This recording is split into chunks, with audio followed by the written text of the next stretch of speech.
Ania. Cóż mogę powiedzieć? No, okej, nie, dobra. Słuchajcie, prawda jest taka, że Ania strzela świetnie. Byliśmy kiedyś razem na strzelnicy i to było pierwsze strzelanie z broni ostrej moje, jak i Ani.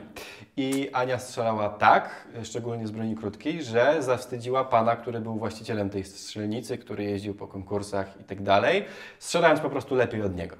Więc myślę, że to był dobry wybór. Czuję to. Ja to po prostu czuję. Tak, ma to we krwi zdecydowanie. Więc trafię do balona. Jakie są zasady? Powiedz. No właśnie, powiem jakie są zasady. Po co ja mam do niego trafiać? Dlatego, że jest ich 9, ale wy będziecie dokonywać wyboru, tak jak to się działo do tej pory, w który sobie strzelimy. I następnie w końcu traficie na ten, który jest wypełniony kolorem. I ten kolor już wam zdradzi, czy to jest chłopczyk, czy dziewczynka. Czy to jest miłość, czy to jest kochanie. Dokładnie tak, więc zaczynamy. No to zaczynamy. Ania, pierwszy balon. Myślisz, że to już będzie to? W sensie, czy trafię, czy już się dowiemy płci? Jedno i drugie. Nie wiem.